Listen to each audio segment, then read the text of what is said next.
We're going to go over different filtrations and biomedia and all the options that are available with this tank. What I love about this is that this tank can also do salt water if you desire to go that route.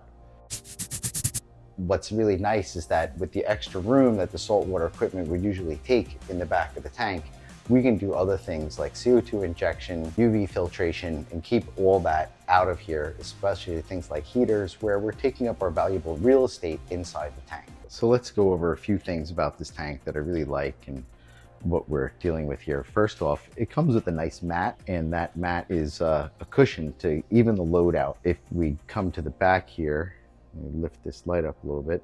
This compartment back here is where all your filtration will be.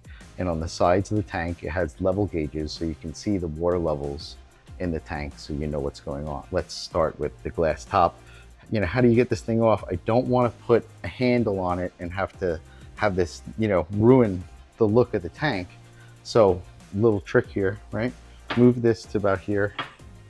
I'm gonna try and do this with one hand, and just, you can tilt it back, and because that pipe is there, it's gonna stop it from falling, and then you can grab it. The filtration side of the tank.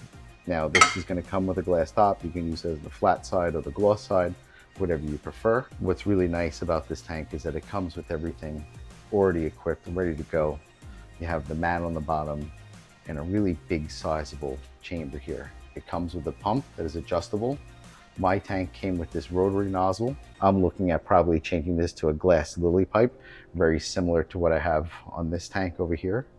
The glass pipe, not the sponge filter. What I like is that, see, this tank, because it's built to be a salt tank, it has all this extra room back here, and you can use this for a different, you know, reason. You could put UV filtration, we could do CO2 injection, we can do, you know, any other extra medias that you want to run. We do sell a media tower insert, which is in this side over here where it's got the sight glasses. You can add in a adjustable slot container so you can stack your medias in there. For right now, we're trying to keep this really basic and simple and not trying to, you know, go crazy, but leave all those options up to you. And that's the nice part.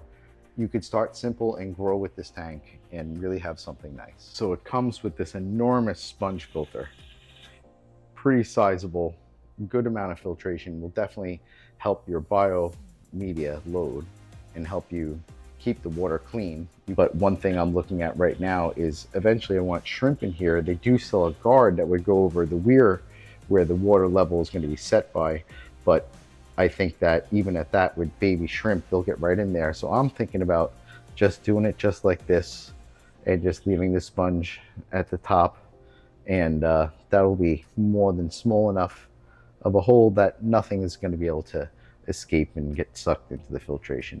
But like I said, plenty of room, comes with the pump. When they say all in one, you literally, all you need to do is buy a light and we can go from there. If you want to see how the tank was built and how I set up the substrate and all the decorations, the plantings, go check out the other video on the build of this tank, and you can see more about that, the cycling of it, and eventually how I add shrimp. But here we're going to get back into it, some more modifications I made to the tank since I set it up, where I changed out the rotary nozzle for this lily pipe setup. I had to adapt it with a piece of hose because the size was wrong, but this piece right here, this rotary head, as cool as it was in cycling the water around, it did make a little bit of noise. It was kind of annoying. And I got my Purigen bag in there and my biomedia, so I took a bunch of rings that I had, they were new, and added some old media from one of my other tanks, and got it to cycle really quick, and the 2 bio blocks that the tank came with. And I'm a believer in a ton of media can't hurt, and it just helps the process. And the way this works is it takes the water from the sponge down over that weir right there and floods this chamber, then goes down and then floods back up to the pump chamber, and then the pump takes it from the bottom and pumps it out. And so that's what the sight glass is about on the side, is to see that. But overall, I've been thinking about adding a sponge filter in the center cavity, changing out the sponge that's there now for a media tower insert. So I put my media and my chemical filtration in there, and down in that center chamber, put a sponge for emergency purposes. So if I need to, I can run the sponge filter out of the center cavity and feed it right over the top, pull the lid off, very similar to like this. I'm subject to a lot of power outages and hurricanes, so keeping the tanks going in an emergency and not panicking when it happens, already having an established sponge filter running, would really give me some safety level to this tank. I bought the Aquario small size, or medium I think it was, but you really need the large because I had to put a piece of tubing to adapt it in there to make it fit. And I'm looking at that little hole thinking maybe I can add a little up pipe and bring some air into there to help surface agitation a little more, because it's not adjustable in height. But overall, I'm pretty impressed with it. I like its flow a lot better, and it's going to be good for when I add the shrimp, which I did today actually, right after shooting this. And here we go. So now I got my shrimp in the tank. I threw a little algae wafer in there, just something to eat. These shrimp are from my other tank and all the water's the same, so it was an easy transition. And so far so good.